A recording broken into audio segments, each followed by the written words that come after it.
اوہ دیکھو نیہا، تمہارا میسنا لالا وہاں کسی لڑکی کے ساتھ جا رہا ہے۔ اس نے فوراً مینیو کارڈ منہ پر رکھتے آنکھیں چھوٹی کیے متجسس انداز میں برابر والی بینچ کے پاس سے گزرتے ارمان خانزادہ کو دیکھا۔ ارمان فون استعمال کرتے آگے بڑھ رہا تھا۔ اس کے ساتھ ایک ماڈرن لڑکی تھی، دیکھنے میں بے انتہا خوبصورت۔ شاید وہ اپنے کسی کولیگ کے ساتھ ہیں، نیہا نے عام سے لہجے میں کہا، جبکہ روبیشہ اسے آنکھیں چھوٹی کیے گھورنے لگی۔ واہ، اگر ہم باہر جائیں تو ہم پر اتنی پابندیاں، اور تمہارا یہ کھڑوس لالا یہاں ایک حسین جل پری کے ساتھ گھوم رہا ہے۔ ہرگز نہیں، مجھے تو دال میں کچھ کالا لگ رہا ہے، اس نے کہا تو نیہا اسے خشمگی نگاہوں سے گھورنے لگی۔ نہ جانے کیوں اس لڑکی کو آفت مول لینے کی عادت تھی۔ تم چاہتی ہو لالا تمہیں یہاں پر دیکھیں اور پھر وہ تمہاری چٹنی بنا دیں؟ کیوں تم ان سے پنگا لیتی ہو؟ تم جانتی ہو نا وہ غصے کے کتنے تیز ہیں۔ نیہا نے اسے سمجھانے کی کوشش کی۔ غصے کے تیز ہیں تو ہیں، جرم سب کے لیے برابر ہے، اور تم نے دیکھا نہیں وہ کہاں جا رہے ہیں؟ پرائیویٹ رومز کی طرف جا رہے ہیں۔ نیہا، اس کا مطلب دال میں کچھ کالا ضرور ہے، تم مانو یا نہ مانو، اس نے ہاتھ پر ہاتھ مارتے بے چینی سے کہا تھا۔ اس وقت وہ لوگ ایک 7 اسٹار ہوٹل میں تھے، گھر والوں سے چھپ کر اکیلے آئے تھے۔ نیہا کی سالگرہ تھی، ایک چھوٹی سی سیلیبریشن رکھی تھی جس میں صرف نیہا اور روبیشہ شامل تھیں۔ میری پیاری کزن، دال میں کچھ کالا ہو یا پوری کی پوری دال کالی، لیکن میں بالکل بھی ارمان لالا کی جاسوسی کرنے کا ارادہ نہیں رکھتی۔ مجھے اپنی جان بہت عزیز ہے، بلکہ میں تو کہتی ہوں ہمیں فوراً یہاں سے نکلنا چاہیے، اس سے پہلے کہ لالا ہمیں یہاں پر دیکھیں اور ہماری جان نکال دیں۔ نیہا نے کہا تو روبیشہ کے ماتھے پر بل پڑے۔ واہ، ڈرنا تمہارے لالا کو چاہیے، گناہ عظیم وہ کر رہے ہیں اور ڈر تم رہی ہو۔ میں نہیں ڈرتی تمہارے لالا سے، سنا تم نے؟ روبیشہ نے ماتھے پر بل ڈالے کہا تو نیہا نے اسے تیکھی نظروں سے گھورا۔ پہلی بات، اپنی زبان سنبھالو، میرے لالا کوئی ایسا ویسا کام نہیں کر سکتے، اور تم جو میرے سامنے اتنی پٹر پٹر کرتی ہو، لالا کے سامنے تو تمہاری زبان پر قفل چڑھ جاتا ہے۔ تب کہاں جاتی ہے تمہاری زبان؟ تب بولا کرو نا جب سامنے ہوتے ہیں کہ ڈرتی نہیں ہوں، نیہا نے کہا تو روبیشہ کے چہرے پر تھوڑا سا شرمندگی کا تاثر ابھرا۔ یہ حقیقت تھی، ارمان خانزادہ کے سامنے اس کی آواز تک نہیں نکلتی تھی، یوں لگتا تھا جیسے زبان ہی نہ ہو۔ اچھا ٹھیک ہے، تم یہیں بیٹھو، لیکن میں وہاں ضرور جاؤں گی، میں بھی تو دیکھوں ذرا کہ تمہارے لالا کیا گل کھلا رہے ہیں۔ یہ کہتے روبیشہ کھڑی ہو گئی تھی۔ نیہا اسے منہ کھولے دیکھ رہی تھی۔ اسے روبیشہ سے اتنی بے وقوفی کی توقع نہیں تھی۔ وہ پہلی لڑکی تھی جو ہمیشہ آ بیل مجھے مار کے مصداق مصیبت کی طرف خود دوڑی چلی جاتی تھی، اور ابھی بھی کچھ ایسا ہی ہوا تھا۔ وہ تیزی سے پرائیویٹ رومز کی طرف بھاگی تھی۔ نیہا نے اسے روکنے کے لیے پکارا تھا۔ جب کچھ لوگ متوجہ ہوئے تو وہ خاموشی سے سر جھکا گئی۔ میں تو نکل جاؤں گی، روبیشہ کی بچی، تم مجھے بھی مرواؤ گی۔ نیہا نے دانت کچکچائے، پر روبیشہ وہاں سے 9-11 ہو چکی تھی۔ روبیشہ پرائیویٹ رومز کی طرف جا ہی رہی تھی جب مینیجر نے اس کا راستہ روکا۔ میم، آپ کدھر جا رہی ہیں؟ مینیجر کا پوچھنا تھا کہ روبیشہ ایک دم گڑبڑائی۔ وہ میں ادھر جا رہی ہوں، اس نے اس طرف اشارہ کیا جہاں ابھی ارمان خانزادہ گزرا تھا۔ نہ جانے وہ کون سے کوریڈور میں گھسا تھا۔ روبیشہ کو مینیجر پر سخت غصہ آیا تھا۔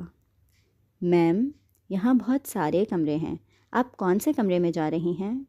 یہ سارے پرائیویٹ رومز ہیں، یہاں پر عام کسٹمرز کا جانا الاؤ نہیں ہے۔ مینیجر کے کہنے پر روبیشہ کے ماتھے پر بل پڑے۔ ارمان خانزادہ کو جانتے ہو؟ اس نے ناک چڑھا کر پوچھا تو مینیجر کچھ پل کے لیے گڑبڑایا۔ جی، وہ اس ہوٹل کی ممبرشپ کے ممبر ہیں۔ جی، میں انہی کی کزن ہوں اور انہی کے ساتھ یہاں آئی ہوں، وہ ابھی یہاں سے گزرے ہیں، بس میں بات موبائل یوز کرنے کی وجہ سے پیچھے رہ گئی، اس نے پورے کانفیڈنس سے کہا تو مینیجر کو اس کی بات پر یقین آنے لگا۔ ٹھیک ہے، آپ چلی جائیں، مینیجر نے اجازت دی، کیونکہ وہ کوئی بھی کام ارمان خانزادہ کی مرضی کے خلاف نہیں کر سکتا تھا۔ ارمان خانزادہ اس ہوٹل کی ان ڈیلی کسٹمرز میں شامل تھا جن کو پروٹوکول دیا جاتا تھا۔ روبیشہ نے اکڑ کر اسبات میں سر ہلایا اور اس جانب بڑھ گئی جہاں سے ارمان گزرا تھا۔ اس کا دل چاہا مینیجر سے پوچھ لے کہ ارمان کا کمرہ کون سا ہے، پر وہ یہ پوچھ نہ سکی۔ کیا پتہ مینیجر اس پر شک کر کے اسے ہی باہر نکال دیتا۔ وہ بیچ والے کوریڈور سے گزر کر آئی تو دو طرف راہداریاں تھیں۔ اسے سمجھ میں نہ آیا کہ ارمان کون سی راہداری میں اور کون سے کمرے میں گیا ہے۔ اب کہاں دیکھوں؟ وہ ہر کمرے کے دروازے کی جانب جھک کر سننے لگی۔ یہ بھی خالی لگ رہا ہے۔ پھر 2 قدم آگے بڑھائے اور دوسرے دروازے کی جانب بڑھی۔ یہاں بھی بالکل سناٹا ہے۔ 3-4 دروازے اسی طرح کراس کرنے کے بعد وہ ایک اور دروازے کے سامنے رکی اور کان دروازے سے لگا دیے۔ اندر سے کسی لڑکی کی آواز آئی تھی۔ ہاں یہی کمرہ ہے، اس نے خود سے کہا اور دروازے سے چپکی رہی۔ پر نہ جانے اندر کیا بات ہو رہی تھی کہ اسے صحیح سے آواز ہی نہیں آ رہی تھی۔ پر وہ معصوم یہ نہیں جانتی تھی کہ یہ لگژری ہوٹل تھا۔ یہاں ہر کمرے کے باہر کیمرہ لگا تھا۔ اس کی تمام حرکت مینیجر کیمرے میں دیکھ چکا تھا اور اب دانت پیستے ہوئے اس کی جانب آ رہا تھا۔ یہ لڑکی یہاں پر ارمان خانزادہ کی جاسوسی کے لیے آئی تھی۔ وہ فوراً ارمان خانزادہ کے کمرے کے باہر گیا تھا۔ روبیشہ اب تک دروازے سے کان لگائے کھڑی تھی جب پیچھے سے مینیجر نے اس کا بہت سختی سے بازو پکڑا۔ مینیجر کے ساتھ ایک گارڈ بھی تھا۔ اوئے، تمہاری ہمت کیسے ہوئی مجھے چھونے کی؟ چھوڑو میرا ہاتھ، بدتمیز! وہ مینیجر کے چھونے پر ایک دم گڑبڑائی تھی۔ بی بی، تمہیں تو اب جیل کی سلاخوں کے پیچھے بھجواؤں گا۔ تم ہمارے ہوٹل میں آ کر یہ کیا کام کر رہی ہو؟ مینیجر غصے سے دھاڑا۔ پل بھر کے لیے روبیشہ کی جان نکلنے لگی۔ میں کچھ نہیں، میں تو بس، میرا ہاتھ چھوڑو پہلے۔ وہ جھنجھلائی۔ آپ میرے ساتھ باہر چلیں ورنہ مجھے مجبوراً لیڈی گارڈ کو بلانا پڑے گا، جو آپ کو… مینیجر نے اتنا ہی کہا تھا جب باہر سے آتے شور کی آواز سن کر کمرے کا دروازہ کھلا اور کمرے کے دروازے پر کھڑا ارمان خانزادہ مینیجر کو گھورنے لگا۔ یہ کیا بدتمیزی ہے؟ کیا شور مچایا ہوا ہے؟ روبیشہ کی پشت اس کی جانب تھی۔ اس نے روبیشہ کو نہیں دیکھا پر روبیشہ اس کی آواز سن کر زور سے آنکھیں موند گئی۔ یا اللہ، نہیں پلیز، یہ باگڑ بلّا مجھے نہ دیکھے۔ اگر اس ظالم نے مجھے دیکھ لیا تو یہ مجھے کچا چبا جائے گا۔ ابھی تو میرے پاس کوئی ایسا ثبوت بھی نہیں ہے جس کی وجہ سے میں اس کو بلیک میل کر سکوں۔ اس نے آنکھیں موندتے دل ہی دل میں دعا کی۔ سوری سر، یہ لڑکی آپ کی جاسوسی کر رہی تھی۔ کمرے کے باہر کان لگا کر باتیں سننے کی کوشش کر رہی تھی۔ ابھی کیمرے میں دیکھا ہے تو سیکیورٹی کے ساتھ آئی ہے۔ مینیجر نے معذرت کر کے کہا تو ارمان کے ماتھے پر بل پڑے۔ اس نے ایک نظر اپنی جانب پشت کیے لڑکی کو دیکھا۔ کون ہیں آپ اور میری جاسوسی کیوں کر رہی تھیں؟ ارمان نے غصے سے پوچھا۔ ارمان کے ساتھ اب اندر بیٹھے اس کے بزنس پارٹنر اور اس کے قابل بھروسہ دوست منتہا بھی آئی تھی باہر۔ وہی منتہا جس کو اس نے ارمان کے ساتھ دیکھا تھا، اور روبیشہ نے اپنے چہرہ مزید موڑ لیا۔ اسے پولیس اور جیل سے اتنا ڈر نہیں لگ رہا تھا جتنا اب اسے اس بات سے لگ رہا تھا کہ اگر ارمان نے اسے دیکھ لیا تو کیا ہوگا۔ میں نے پوچھا کون ہیں آپ؟ اب کی بار ارمان نے سختی سے کہتے اس کا رخ اپنے جانب کیا تو حیرت سے اس کی آنکھیں پھیل گئیں۔ پھر اگلے ہی لمحے غصے سے سرخ ہونے لگیں۔ چہرے کا رنگ یکدم تبدیل ہو گیا۔ اس کے سامنے روبیشہ آنکھیں نیچے کیے کھڑی تھی۔ بال کھول کر ایک طرف کیے ہوئے تھے، شارٹ کرتے اور جینس میں دوپٹے کو گلے میں مفلر کی طرح ڈالے ہوئے۔ کانوں میں چھوٹے چھوٹے ایئر رنگز تھے، گھنی پلکیں جو اس وقت بھیجی ہوئی تھیں۔ اس کی تھوڑی پر چمکتا سیاہ دل بھی خوفزدہ تھا۔ روبیشہ؟ ارمان نے دانت پیستے کہا۔ سر، آپ انہیں جانتے ہیں؟ مینیجر نے فوراً پوچھا۔ جی، یہ میری کزن ہیں۔ یہ کہتے ارمان نے دانت کچکچائے تھے۔ اوکے، سوری سر، میں سمجھا کہ انہوں نے بتایا تھا یہ آپ کی کزن ہے، لیکن جس طریقے سے یہ باتیں سن رہی تھی وہ تھوڑا… مینیجر کہتے کہتے رک گیا اور پھر ارمان کے اشارے پر وہاں سے چلا گیا تھا۔ تمہاری کزن یہاں پر کیا کر رہی ہے؟ منتہا نے حیرت سے پوچھا، جبکہ ارمان کے ساتھ بزنس پارٹنرز اب دلچسپی سے روبیشہ کو دیکھ رہے تھے۔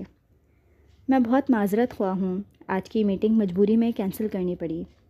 منتہا، تم کل کی میٹنگ الائن کروا لو، ارمان نے منتہا سے کہا۔ سب کچھ کہتے ہوئے بھی اس کی گہری نظریں صرف اور صرف غصے سے روبیشہ کو گھور رہی تھیں۔ نہیں لالا، آپ اپنی میٹنگ جاری رکھیں، میں تو بس… روبیشہ نے اتنا ہی کہا تھا۔ اس کے پاس جان بچانے کا صرف ایک ہی راستہ تھا، پر ارمان کی گھوری نے اس کی زبان کو تالا لگا دیا۔ تم میرے ساتھ گھر چلو۔ دھیمی آواز میں گرجتے ہوئے اس نے کہا اور بیشہ کا بازو پکڑتے ہوئے اسے اپنے ساتھ لے کر چلنے لگا۔ بازو چھوڑ دیں ارمان لالا، یہ بہت عجیب لگ رہا ہے، لوگ غلط سمجھیں گے۔ وہ بولنے سے باز نہیں رہ رہی تھی۔ اور اگر تمہاری زبان ابھی بند نہیں ہوئی نا ربیشہ، تو میں تمہارے ساتھ جو کروں گا وہ اس سے زیادہ بھیانک ہوگا۔ ارمان خان زادہ بری طرح گرجا تھا۔ اس کا اس وقت غصے سے برا حال تھا۔ اس بے وقوف لڑکی کی وجہ سے آج اسے کتنی شرمندگی اٹھانی پڑی تھی سب کے سامنے۔ لالا، میں کہتی ہوں میرا ہاتھ چھوڑ دیں، میری زبان بہت کالی ہے، جو کہتی ہوں نا وہ پورا ہو جاتا ہے، دیکھیے گا آپ کی بیوی گنجی اور بچے کالے ہوں گے۔ اس کے منہ میں جو آ رہا تھا وہ نان سٹاپ بول لیتی جا رہی تھی۔ اس کی فضول بات پر ارمان خان زادہ حیرت سے رکا اور غصے سے پلٹ کر اسے دیکھا۔ ہی میں تو مذاق کر رہی تھی، اس نے ارمان کا غصہ دیکھ کر فوراً کہا تھا۔ ارمان نے گہری سانس لیتے خود پر مشکل سے ضبط کیا۔ تم گھر چلو، آج تمہارے سارے مذاق اور تجربات میں ایک ساتھ باہر نکالوں گا۔ اب وہ اسے لیے لاؤنج میں آ چکا تھا۔ نیہا جو وہاں بیٹھی ربیشہ کا انتظار کرتے ہوئے اس کی خیریت کی دعا کر رہی تھی، اسے ارمان خانزادہ کے ساتھ دیکھ کر اس کی جان حلق میں آ گئی۔ فوراً مینیو کارڈ اٹھا کر منہ پر رکھا۔ یا اللہ، یہ تو مری اور ساتھ مجھے بھی مروا دیا، میں تو اسے نہیں جانتی۔ وہ فوراً رخ موڑ کر ٹیبل کے نیچے جھکی اور نیچے سے ہی جھک کر پلٹ کے جانے لگی تھی۔ ابھی وہ کھسکتے کھسکتے تھوڑا ہی آگے بڑھی تھی جب اس نے کسی کی ٹانگیں سامنے دیکھ کر زور سے آنکھیں میچیں اور پھر کھڑی ہوئی تو سامنے ارمان کھڑا اسے ہی گھور رہا تھا۔ قسم سے لالا، میں نہیں آ رہی تھی، مجھے یہاں ربیشہ زبردستی لائی ہے، اس نے لرز کر کہتے سارا بم ربیشہ پر پھوڑا تھا، جبکہ ربیشہ منہ کھولے اسے دیکھنے لگی تھی۔ واہ واہ، تم بھی اپنے لالا کی طرح نفسیاتی ہو کیا؟ سب کچھ ربیشہ تھوڑی کرتی ہے۔ اس کی زبان ایک بار پھر کھلی تھی، پر اگلے ہی لمحے زبان دانتوں تلے دبا کر خود کو کوسا۔ اس کی زبان اسے مزید اس کھڑوس کے اتاب کا شکار کر سکتی تھی۔ تم دونوں ذرا میرے ساتھ گھر چلو، بہت تماشا لگا لیا، اس نے سختی سے نیہا کو کہا اور باہر کی طرف بڑھا۔ دروازے پر کھڑے دربان نے شیشے کا دروازہ فوراً کھولا تھا۔ ارمان خان زادہ باہر نکلا تو اسے دیکھتے ہی ڈرائیور فوراً گاڑی لے کر آیا تھا۔ اس نے پہلے ربیشہ کو دھکیلنے کے انداز میں بٹھایا تھا اور پھر نیہا کو، اور پھر خود بھی غصے سے بیٹھ گیا تھا۔ گاڑی میں بیٹھنے کے بعد اس نے ایک نظر بھی ربیشہ اور نیہا کو نہیں دیکھا تھا، بلکہ گاڑی کے شیشے سے باہر دیکھتے وہ مٹھی بھینچنے اپنے غصے کو کنٹرول کرنے کی کوشش کر رہا تھا۔ اس کا اندازہ اس کی مٹھی سے ہو رہا تھا جسے وہ اپنی تھائی پر ہلکی ہلکی مار رہا تھا۔ ارمان لالا، میں قسم سے یہاں نہیں آ رہی تھی، پر ربیشہ نے کہا تھا آج میری سالگرہ ہے تو میں اسے ٹریٹ دے دوں، میں صرف اس لیے آئی تھی، میں نے مورے کو بتایا تھا۔ نیہا نے ڈرتے ہوئے اس کا غصہ ٹھنڈا کرنے کی کوشش کی۔ شرم کرو نیہا، ویسے ہی ارمان لالا کے ارادے ٹھیک نہیں ہیں، تم ان کو اور میرے خلاف ورغلا رہی ہو۔ ارمان لالا، میں سچ کہہ رہی ہوں، میں بس آپ کی فکر میں آپ کے پیچھے گئی تھی، میں تو بس، اس نے اتنا ہی کہا جب ارمان غصے سے دھاڑا۔ شٹ اپ، تم دونوں بالکل چپ کرو۔ اس کے بعد دونوں کی دوبارہ بولنے کی ہمت نہ ہوئی۔ گاڑی خان مینشن میں داخل ہوئی تھی۔ مینشن کے اندر گاڑی رکتے ہی ارمان گاڑی سے باہر نکلا تھا اور فوراً داخلی دروازے کی طرف بڑھ گیا تھا۔ پیچھے ربیشہ اور نیہا ایک دوسرے کو کوسنے دے رہی تھیں۔ وہ گھر کے اندر کی جانب بڑھیں تو ارمان خانزادہ لاؤنج میں ہی کھڑا تھا۔ باقی سب صوفے پر بیٹھے تھے۔ آج مینشن میں زیادہ مکین نہیں تھے۔ خان مینشن میں 3 فیملیز رہتی تھیں۔ ایک ارمان خانزادہ کے والد جو سب سے بڑے تھے، ان کی 2 اولادیں تھیں، ارمان خانزادہ اور نیہا خانزادہ۔ ان سے چھوٹے بھائی کی 2 بیٹیاں تھیں، ثنا اور ہنا، اور سب سے چھوٹے بھائی کی صرف ایک ہی بیٹی تھی، ربیشہ خانزادہ۔ ان سب میں سب سے عمر میں چھوٹی ربیشہ ہی تھی۔ یہی وجہ تھی کہ وہ گھر میں سب سے لاڈلی تھی، چلبلی، شرارتی، تھوڑی سی لاؤبالی اور منہ پھٹ۔ اس گھر میں سب سے زیادہ خار اس سے ارمان خانزادہ اور ارمان کی ماں کھاتے تھے۔ وجہ اس کی قینچی کی طرح تیز زبان تھی، جبکہ دادا دادی کی وہ لاڈلی تھی اور اکلوتی ہونے کی وجہ سے اس کے باپ کی جان بھی اسی میں بستی تھی۔ یہ کیا ہے ارمان، یہ دونوں تمہارے ساتھ گئی تھیں؟ ارمان کی ماں نے حیرت سے پوچھا تھا۔ نہیں، پر یہ دونوں کس کس اجازت سے وہاں گئی تھیں؟ وہ غصے سے بولا۔ میں نے اجازت دی تھی، اپنے دوست کے پاس جا رہی تھیں، پر ان کے دوست کے گھر پہ تم کیا کر رہے تھے؟ ارمان کی ماں نصرت بیگم نے پریشانی سے پوچھا۔ اوہ ہو، تو یہ اپنی دوستوں کے پاس گئی تھیں؟ نیہا اور روبیشہ ذرا یہاں سامنے تو آؤ، اس نے غصے سے کہا تو وہ دونوں مجرموں کی طرح سر جھکائے سامنے کھڑی ہو گئیں۔ بتاؤ ذرا سب کو، تم دونوں کہاں تھیں؟ ارمان غصے سے بولا۔ مورے، ہم روبیشہ کے کہنے پر، نیہا ابھی بول ہی رہی تھی جب روبیشہ جلدی سے اس کی بات کاٹتے ہوئے بولی، وہ ہم نیہا کی برتھ ڈے سیلیبریٹ کرنے کے لیے ریسٹورانٹ چلے گئے تھے، پھر وہاں سے میں نے ارمان لالا کو ایک خوبصورت لڑکی کے ساتھ دیکھا، پتہ ہے ارمان لالا اس کے ساتھ چپک چپک کر چل رہے تھے، اور پھر اس نے جان بوجھ کر باتوں کا رخ ارمان کی طرف پھیرا تھا۔ وہ چاہتی تھی کہ آخر سب کو ارمان کا جرم بھی تو پتہ چلے کہ اس کی فضول باتوں پر ارمان کا پارا چڑھنے لگا تھا۔ اسے چپ کروا لے مورے، اگر اس نے مزید کوئی بکواس کی تو میں اس کا منہ توڑ دوں گا۔ ارمان خان زادہ غصے سے دھاڑا تو روبیشہ فوراً چپ ہوتی چہرہ جھکا گئی۔ روبیشہ، کیا تم میں بالکل بات کرنے کا سلیقہ نہیں ہے؟ اتنی بڑی ہو گئی ہو، کوئی 10 سال کی بچی نہیں ہو جو منہ میں آ رہا ہے بولتی جا رہی ہو۔ نصرت بیگم سے پہلے روبیشہ کی ماں نے اسے جھڑکا تھا۔ میں تو صرف بتا رہی تھی، وہ منمنائی۔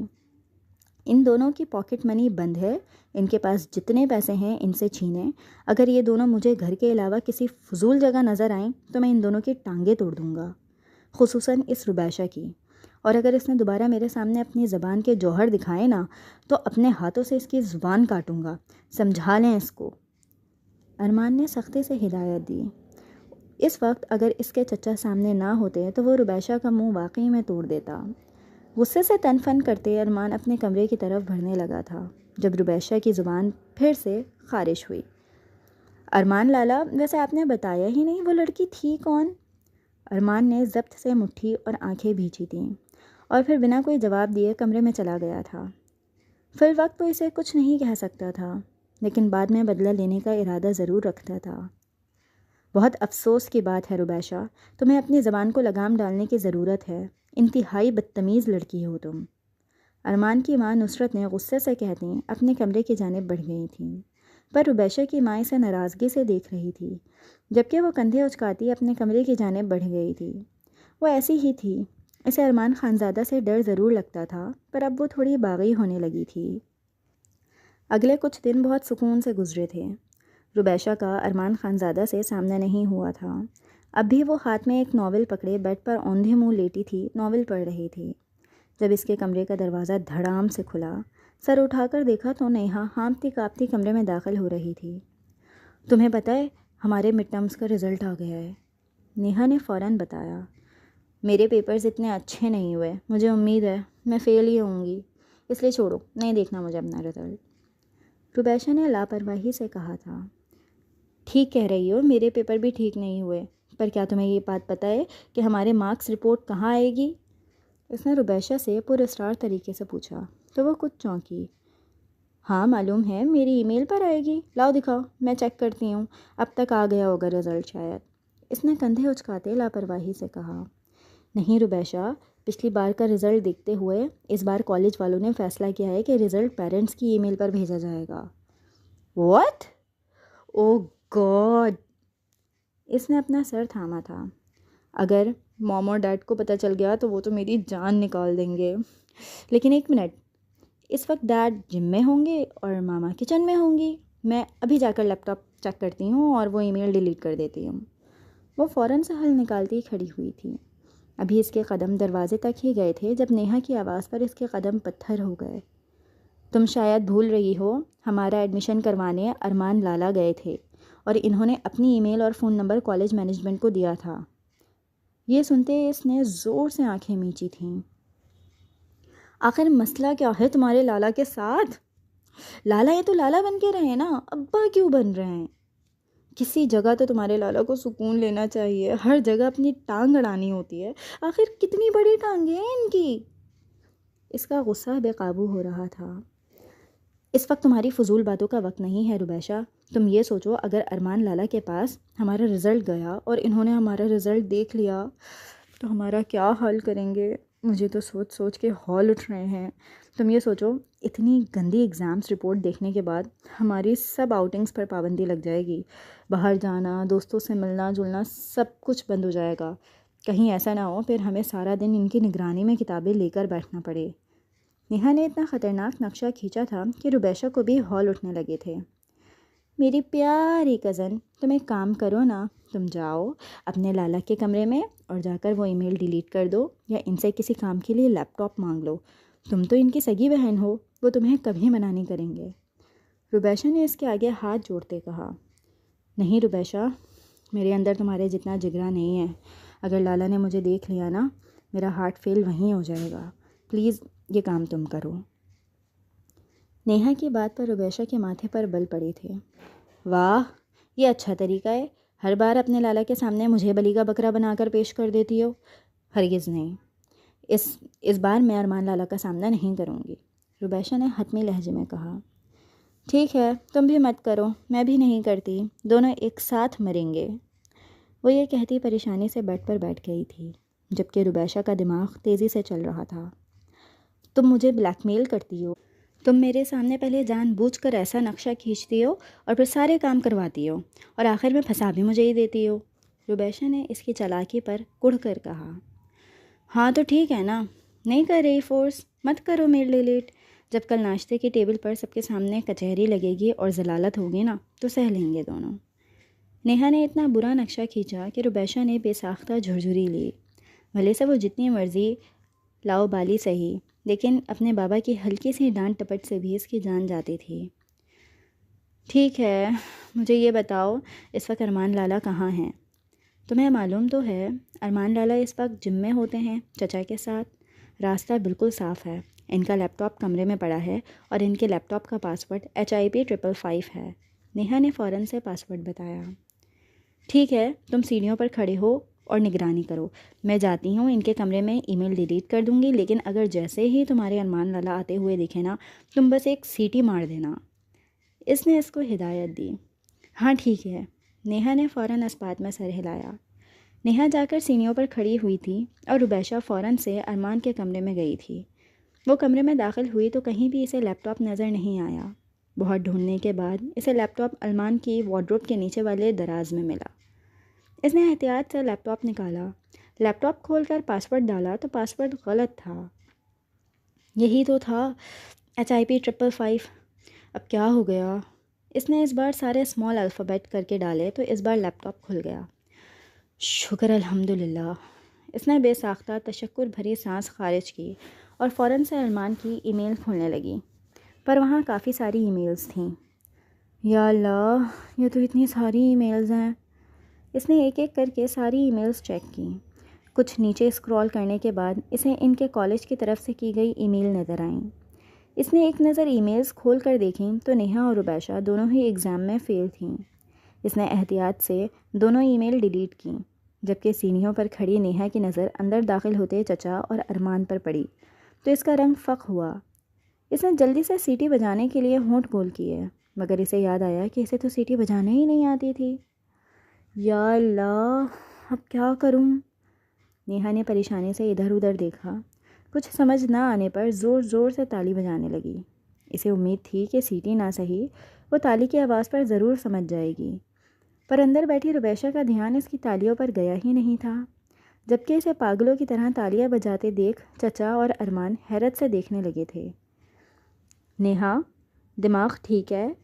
ارمان نے ہنستے ہوئے پوچھا۔ ہاں، وہ بس لالا مچھر تھا، مچھر۔ اس نے فوراً بہانہ بنایا اور پھر اپنی جان بچاتے اپنے کمرے میں بھاگ گئی۔ اب جو ہونا تھا وہ روبیشہ کے ساتھ ہونا تھا۔ ارمان سیڑھیاں چڑھتے اپنے کمرے میں آیا تو روبیشہ اس کا لیپ ٹاپ رکھنے کے لیے کھڑی ہوئی تھی۔ ابھی وارڈروب کھلا ہی تھا جب پیچھے سے ارمان کی آواز آئی، تم میرے کمرے میں کیا کر رہی ہو؟ ماتھے پر بل پڑے تھے، آواز یکدم بالکل سخت ہوئی تھی، جبکہ اچانک اپنے پیچھے ارمان کی آواز سنتے روبیشہ کے ہاتھ سے لیپ ٹاپ گرا تھا۔ دھپ کی آواز پر ارمان کی نگاہ نیچے گئی تھی اور زمین پر گرے اپنے لیپ ٹاپ کو دیکھ وہ صدمے سے فوراً لیپ ٹاپ کی جانب بڑھا تھا۔ اس لیپ ٹاپ پہ اس کی ضروری فائلز تھیں۔ اس نے لیپ ٹاپ اٹھا کر جو ہی لیپ ٹاپ کھولا تو لیپ ٹاپ کا نچلا حصہ بری طرح سے ٹوٹ چکا تھا۔ اس نے غصے سے ربیشہ کو گھورا۔ اگلے ہی لمحے وہ ڈرتے ہوئے دروازے کی جانب بھاگی، لیکن اس سے پہلے کہ وہ دروازے سے باہر نکلتی، ارمان اسے ہاتھ سے پکڑ کر کھینچتے ہوئے دیوار سے لگا چکا تھا۔ یو ایڈیٹ، دماغ ہے تمہارے اندر؟ یہ کیا کیا تم نے؟ وہ غصے سے دھاڑا۔ ربیشہ اس کے خوف سے آنکھیں میچ گئی تھی، سانس تیز تیز چل رہی تھی، دل کی حالت ابتر ہو گئی تھی، ماتھے اور ناک پر پسینے کے ننھے ننھے قطرے نمودار ہوئے تھے، پلکیں اور ہونٹ لرز رہے تھے۔ وہ پہلی بار ارمان کے غصے سے اتنا ڈری تھی، جبکہ ارمان کی نگاہ اس کے چہرے پر ٹھہر سی گئی تھی۔ اس نے آج سے پہلے ربیشہ کو دیکھا تھا، پر کبھی اتنے قریب سے اور اتنے غور سے نہیں دیکھا تھا۔ اس کی لرزتی پلکیں، کپ کپاتے ہونٹ اور تیز ہوتی سانسیں، ماتھے پر نظر آتے پسینے کے ننھے ننھے قطرے۔ ارمان بے اختیار ایک قدم پیچھے ہوا تھا۔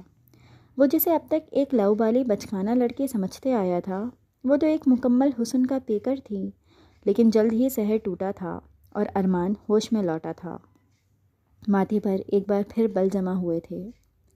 ربیشہ، تم میرے کمرے میں کیا کر رہی تھیں؟ میرے لیپ ٹاپ میں کیوں گھسی تھیں؟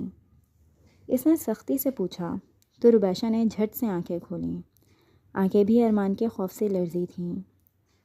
ارمان لالا، وہ میرا لیپ ٹاپ خراب ہو گیا نا، تو اسے کچھ سمجھ میں نہیں آ رہا تھا، البتہ اس کی آواز اتنی مریل اور دھیمی تھی کہ ارمان نے بمشکل سنی تھی۔ اگر تمہارا لیپ ٹاپ خراب ہو گیا تھا تو میرے کمرے میں کیوں آئیں؟ میرا لیپ ٹاپ پر تمہارا کیا کام تھا؟ نیہا کا لے لیتی، اور اگر تمہیں میرا لیپ ٹاپ چاہیے تھا تو میری غیر موجودگی میں میری پرمیشن کے بغیر میرے لیپ ٹاپ کو کیسے ہاتھ لگایا؟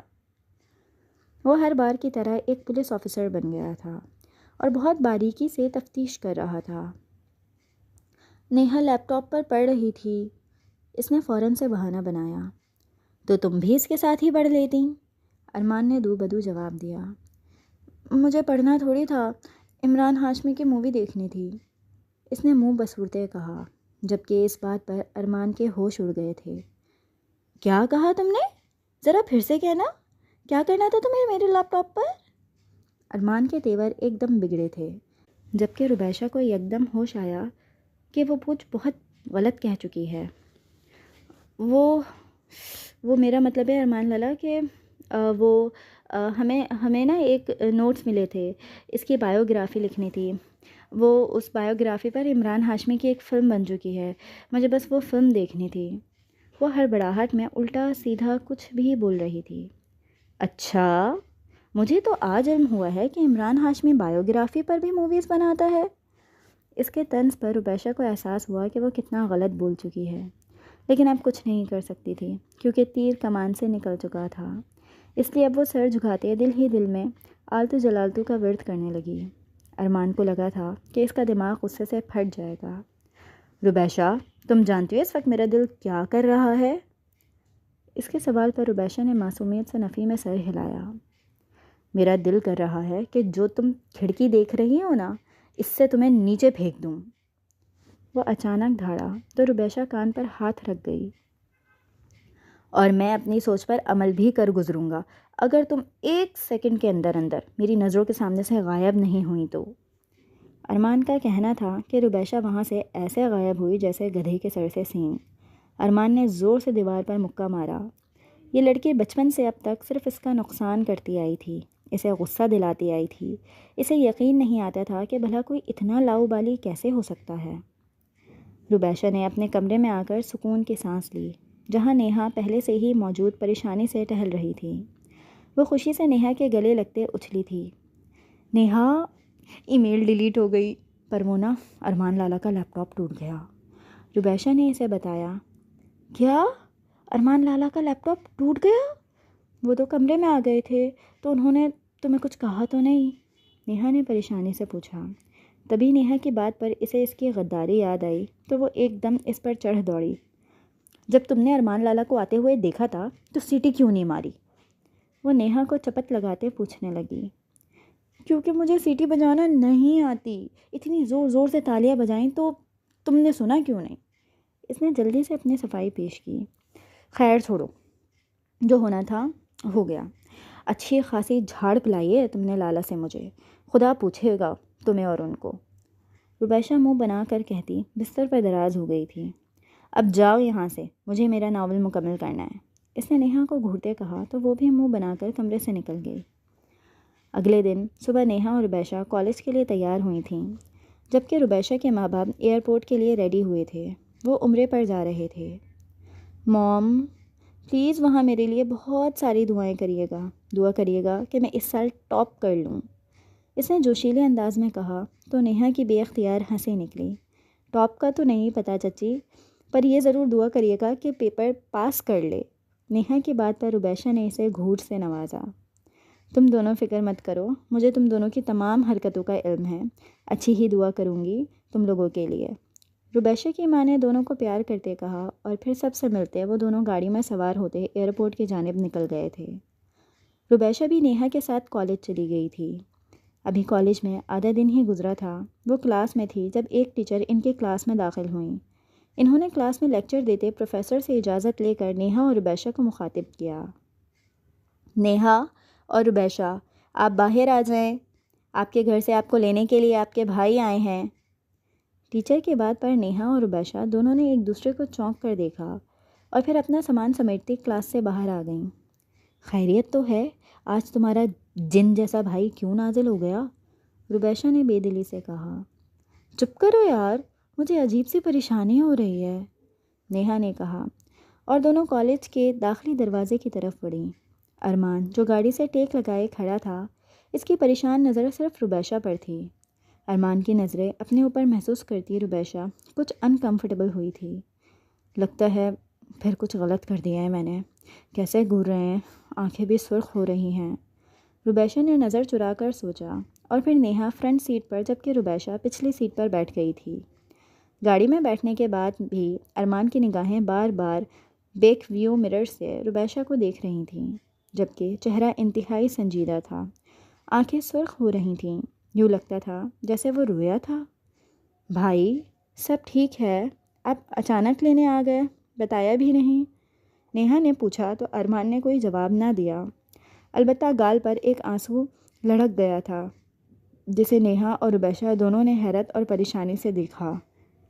بھائی آپ رو رہے ہیں، کچھ ہوا ہے کیا؟ بتائیں نا، میرا دل گھبرا رہا ہے، نیہا نے پریشانی سے کہا، جبکہ اب روبیشہ کو بھی کچھ غلط ہونے کا احساس ہونے لگا تھا۔ گاڑی خان مینشن کے اندر رکی تو وہاں لوگوں کا ہجوم دیکھ کر انہیں اب صحیح معنوں میں کچھ بہت غلط ہونے کا احساس ہوا تھا۔ وہ دونوں اندر گئیں تو اندر ملنے والی خبر نے ان پر پہاڑ گرایا تھا۔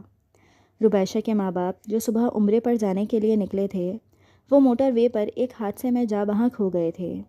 یہ خبر روبیشہ کے اوپر بجلی کی طرح گری تھی۔ یہ آپ لوگ مذاق کر رہے ہیں نا؟ آپ لوگ میرے ساتھ جھوٹ کہہ رہے ہیں؟ ایسا ناممکن ہے، ایسا نہیں ہو سکتا۔ موم ڈیڈ کہاں ہیں؟ مجھے بتائیں وہ دونوں کہاں ہیں؟ روبیشہ پاگلوں کی طرح چیخنے لگی، جبکہ نیہا کی آنکھوں سے آنسو بہنے لگے تھے۔ ارمان بھی آنسو ضبط کرتا وہاں سے باہر نکل گیا تھا۔ ارمان کی ماں نصرت بیگم روبیشہ کی جانب بڑھتے اسے سینے میں بھیج گئی تھیں۔ صبر کرو میری بچی، صبر کرو، وہ بس اتنی ہی زندگی لکھوا کر آئے تھے۔ وہ اسے سنبھالنے کی کوشش کر رہی تھی۔ نہیں تیمی، مجھے بتائیں مما بابا کہاں ہیں؟ وہ مجھ سے صبح مل کے گئے ہیں، انہوں نے مجھ سے کہا تھا وہ میرے لیے دعا کریں گے، پلیز مجھے بتائیں نا وہ کہاں ہیں؟ وہ بے یقینی کی کیفیت میں بے ربط جملے بول رہی تھی، جبکہ وہاں کھڑے لوگ اسے افسوس سے اور تکلیف سے دیکھ رہے تھے۔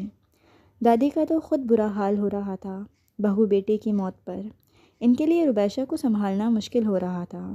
کچھ دیر بعد اس کے ماں باپ کے جنازے گھر لائے گئے۔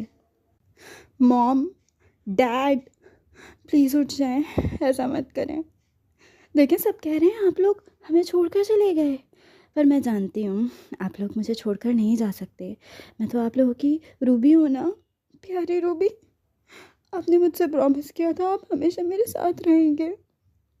وہ اس طرح کے کئی جملے کبھی ماں کی میت کو دیکھ کر اور کبھی باپ کے جنازے کو دیکھ کر کہہ رہی تھی۔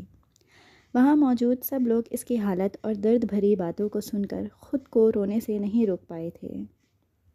جب ارمان نے آگے بڑھتے اسے سنبھالنا چاہا تھا۔ ربیشہ، خود کو سنبھالو، ارمان نے اس کا سر تھپکتے نم آواز میں اسے کہا۔ نہیں ارمان لالا، آپ کہیں نا ان کو کہ اٹھ جائیں۔ ڈیڈ تو آپ کی ہر بات مانتے ہیں، ماں بھی آپ کو اپنا بیٹا کہتی ہیں۔ آپ ایک بار کہیں، کیا پتہ آپ کی بات بن جائے۔ میں تو ان کو بہت تنگ کرتی ہوں نا، تو اس لیے مجھ سے ناراض ہو گئے اور میری بات نہیں مان رہے۔ آپ آپ کہیں انہیں پلیز کہ اٹھ جائیں، پرومس، اگر یہ اٹھ جائیں گے تو اس بار میں ٹاپ کر کے دکھاؤں گی۔ میں کوئی شرارت بھی نہیں کروں گی، میں اونچی آواز میں بات بھی نہیں کروں گی۔ مام اور ڈیڈ جو کہیں گے وہ کروں گی، بس ان سے بولیں ایک بار اٹھ جائیں۔ وہ پوری طرح روتے ارمان کی منت کرنے لگی تھی۔ اس کی بگڑتی حالت دیکھ نیہا نے اسے سینے سے لگاتے اس کی کمر تھپکتے اسے پرسکون کرنا چاہا۔ دادی جان بھی روتے ہوئے اسے چپ کروا رہی تھیں۔ کچھ دیر بعد جب اچانک جنازے اٹھانے کی باری آئی تو ربیشہ کی حالت مزید بگڑ گئی۔ نیہا اور چاچی نے اسے بمشکل سنبھالا تھا، لیکن اس سے پہلے اس کے ماں باپ کا جنازہ گھر سے نکلتا وہ بے ہوش ہو چکی تھی۔ نیہا اور ثنا اسے کمرے میں لے گئی تھیں۔ مرد حضرات جنازہ لے کر قبرستان کی طرف نکل گئے تھے۔ ربیشہ کے لیے یہ دن قیامت تھا، لیکن وقت یہ خوبی یہی ہے کہ اچھا ہو یا برا گزر ہی جاتا ہے، اور آج کا سوگوار سورج بھی ڈھل ہی گیا تھا۔ اس وقت ربیشہ کمرے میں تنہا بیٹھی تھی۔ اس کے ماں باپ کی موت کو 3 ہفتے ہو چکے تھے، پر آج بھی اسے یوں لگتا تھا جیسے وہ ارد گرد ہیں۔ غم پہلے روز کی طرح تازہ تھا۔ وہ ہر وقت اپنے ماما بابا کو یاد کرتی روتی رہتی تھی۔ وہ اس بات پر افسوس کرتی تھی کہ وہ اس وقت وہ ان کے ساتھ گاڑی میں کیوں نہ تھی۔ کاش وہ بھی ان کے ساتھ ہوتی تو اس کو یہ جدائی کا درد نہ سہنا پڑتا۔ ان 3 ہفتوں میں گھر کا ماحول قدرے نارمل ہو گیا تھا۔ سب واپس اپنی روٹین پر آ گئے تھے۔ سب کی زندگی پھر شروع ہو چکی تھی، پر اگر زندگی کسی کی رکی تھی تو وہ صرف اور صرف ربیشہ کی تھی۔ نخرے اٹھانے والے ماں باپ جا چکے تھے، اور ماں باپ کے جاتے ہی کچھ دنوں بعد ہی سب کے رویے بھی بدل رہے تھے۔ اب وہ ربیشہ جو سب کی لاڈلی تھی، اب وہ لاڈلی نہیں رہی تھی۔ وہ ایک ایسی ربیشہ بن گئی تھی جس کے ماں باپ نہیں تھے۔ وہ یتیم اور مسکین تھی۔ سب اس میں ایک سمجھدار عورت والی پختگی چاہتے تھے، اور وہ خود بھی ویسے ہی ہو گئی تھی، بالکل خاموش اور سنجیدہ مزاج۔ اسے دیکھ کر کوئی پہچان نہیں سکتا تھا یہ وہی پہلے والی ربیشہ ہے۔ اس کے چہرے پر سوگواریت طاری ہو گئی تھی، جیسے یہ سوگواریت ہمیشہ سے ہی اس کی شخصیت کا خاصہ تھی۔ جو آنکھیں ہر وقت چمکتی رہتی تھیں شرارت سے، اب وہ بالکل ویران تھیں۔ وہ دن بھر صرف کتابوں میں مگن رہتی۔ پہلے وہ کالج سے گھر آنے کے بعد اگر کھانا نہیں کھاتی تھی تو گھر میں سب کو فکر ہوتی تھی، مگر آج وہ 2 دن سے بھوکی تھی، پر کوئی پوچھنے والا نہیں تھا۔ پہلے پہل نیہا اس کے پاس آتی تھی، لیکن اب نیہا بھی خاموش اور اپنے کاموں میں مگن ہو گئی تھی۔ آہستہ آہستہ سب نے اس کو اس کے حال پر چھوڑ دیا تھا۔ ابھی وہ کتابوں میں مگن تھی جب کمرے کے دروازے پر دستک ہوئی اور ملازمہ نے اسے کھانے کے لیے بلایا تھا۔ وہ ڈائننگ ٹیبل پر آئی تو وہاں سب موجود تھے، بس وہاں 2 کرسیاں خالی تھیں، ایک اس کے ماما اور ایک اس کے بابا کی۔ وہ اپنی کرسی پر بیٹھ گئی۔ اس کے لیے وہاں بیٹھنا مشکل ہو رہا تھا۔ جب تائی کی آواز پر وہ چونکی۔ اب غم سے باہر آ جاؤ ربیشہ، جو ہونا تھا ہو گیا۔ اب ہر کوئی تمہارے آگے پیچھے گھومتا ہوا نہیں رہ سکتا۔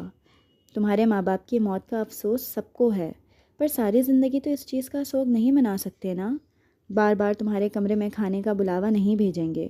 تمہیں پتہ ہے کس وقت پر کھانا لگتا ہے تو آ جایا کرو۔ پھر لوگ یہ کہیں گے کہ لو جی، یتیم بھتیجی کا خیال نہیں رکھ سکے، اس کو کھانے کے لیے نہیں دیتے، نصرت بیگم نے تنفر سے کہا تھا۔ ربیشہ کی آنکھوں میں آنسو چمکنے لگے تھے۔ دادی جان نے بھی بے بسی اپنے آنسو ضبط کیے تھے۔ وہ تو خود بہو بیٹوں کے رحم و کرم پر تھیں، اس لیے ربیشہ کے حق میں کچھ بول نہیں سکتی تھیں۔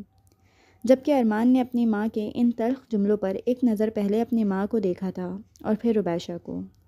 وہ پہلے والی ربیشہ تو نہیں تھی، ارمان کو تو وہ کوئی اور ہی مخلوق لگ رہی تھی۔ اس کی آنکھوں کی نمی ارمان کو بری طرح کھٹک رہی تھی۔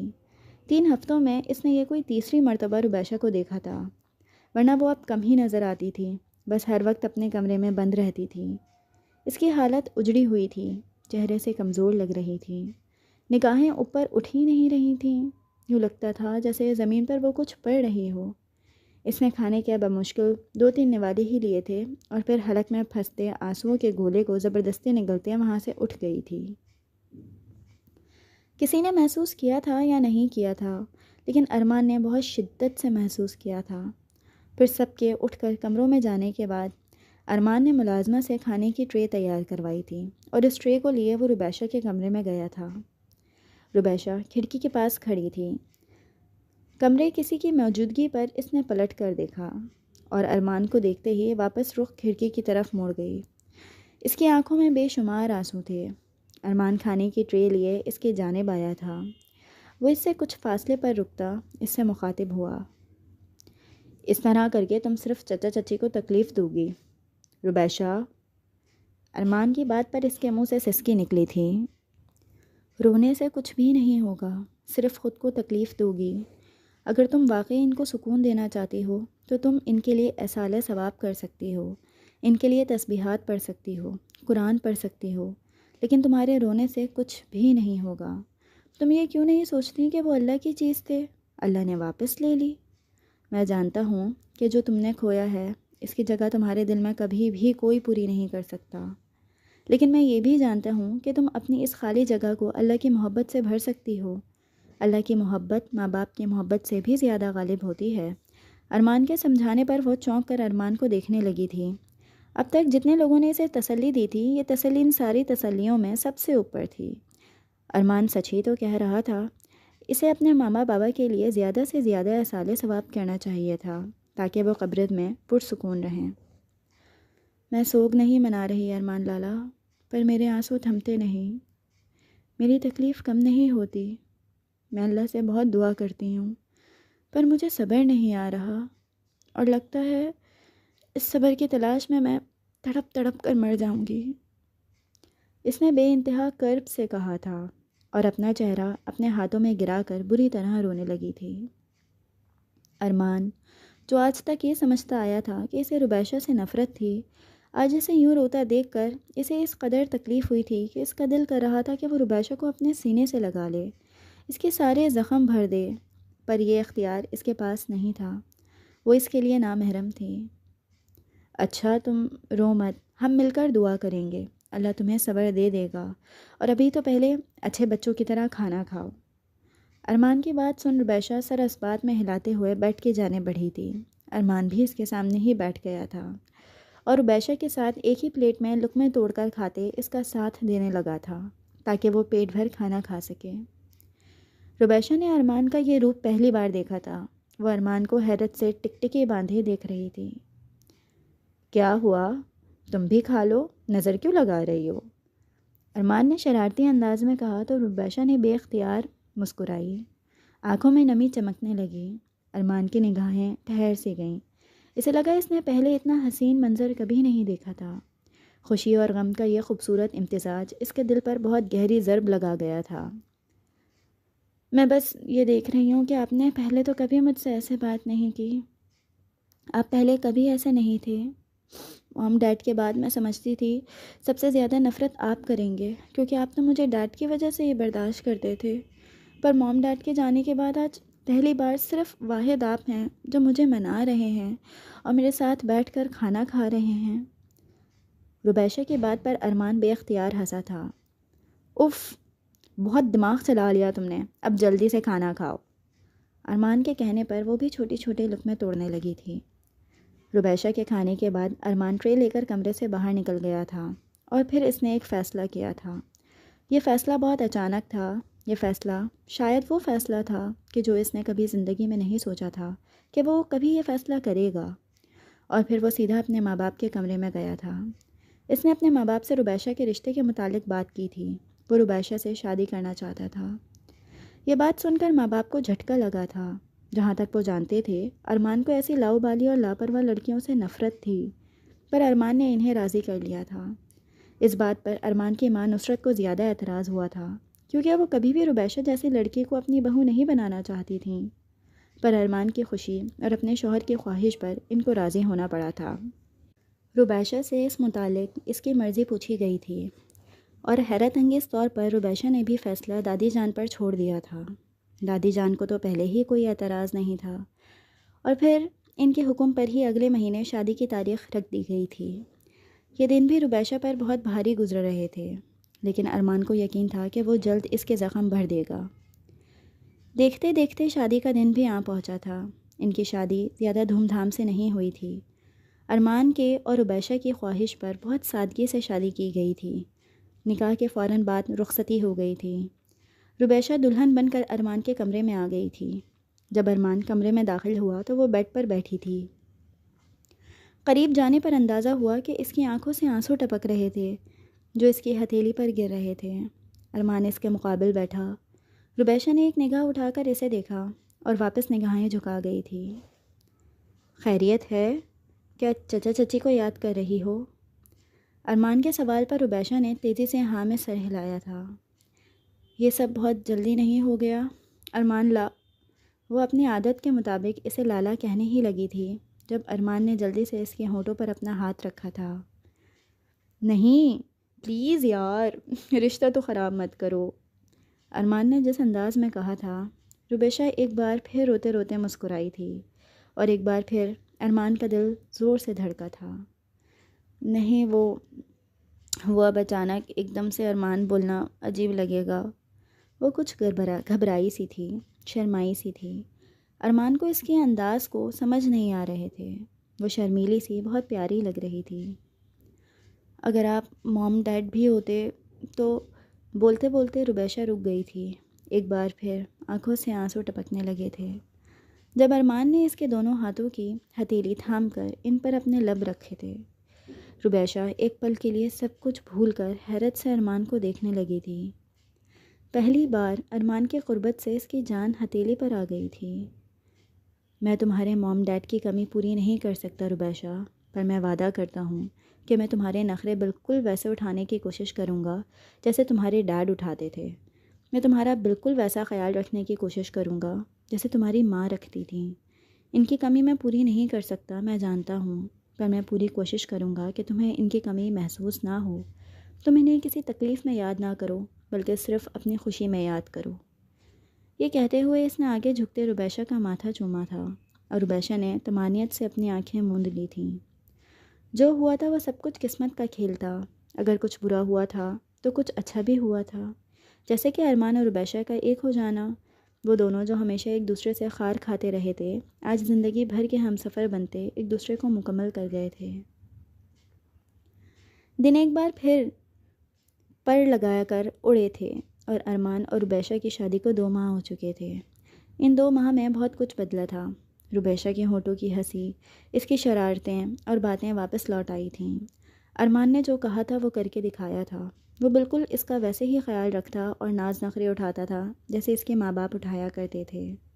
ارمان کی وجہ سے گھر میں بھی اس کی حیثیت واپس پہلے جیسی ہو گئی تھی۔ شاید پہلے سے بھی زیادہ بڑھ گئی تھی۔ ارمان کی ماں نصرت کا رویہ بھی اس کے ساتھ بہت اچھا ہو گیا تھا، کیونکہ وہ سمجھ چکی تھیں کہ اگر وہ ربیشہ کے ساتھ بگاڑیں گی تو ان کا بیٹا ان سے بدظن ہو کر ان کو چھوڑ کر چلا جائے گا، اور وہ ہرگز بھی اپنے اکلوتے بیٹے کو خود سے دور نہیں کرنا چاہتی تھیں۔ اس لیے انہوں نے ربیشہ کو کھلے دل سے اپنی بہو تسلیم کر لیا تھا۔ ارمان سو کر اٹھا تو سیدھا واش روم میں گیا تھا۔ ابھی واش روم میں گئے اسے 2 منٹ ہی ہوئے تھے جب وہ غصے سے واش روم کا دروازہ کھولتے باہر نکلا۔ ربیشہ! وہ چلایا۔ ربیشہ جو بالکنی میں کھڑی تھی فوراً کمرے میں آئی، ہونٹوں پر شریر مسکراہٹ تھی۔ وہ غصے سے ربیشہ کے قریب آیا۔ یہ کیا کیا ہے تم نے میرے ساتھ؟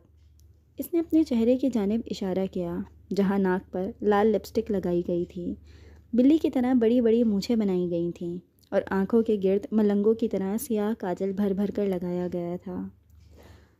وہ میں تو بس پینٹنگ کر رہی تھی، شرارت انداز میں کہتے وہ کمرے سے باہر بھاگنے لگی تھی جب ارمان نے اسے کمر سے پکڑتے دیوار سے لگایا تھا۔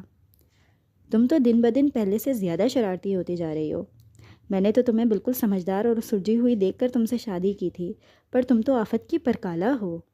یہ کہتے ہی ارمان اس کی ناک سے ناک مس کرتا مسکرانے لگا تھا، کیونکہ ربیشہ کی یہ چھوٹی موٹی شرارتیں اب وہ بھی خوب انجوائے کرتا تھا۔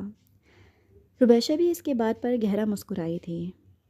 تو نہ کرتے نا شادی، خود ہی آگے پیچھے گھوم رہے تھے، ایک ادا سے کہتی وہ ارمان کو پیچھے دھکا دے کر جانے لگی تھی، جب ارمان نے اسے پیچھے سے تھام کر اپنی باہوں میں اٹھایا تھا اور گول گول گھمانے لگا تھا۔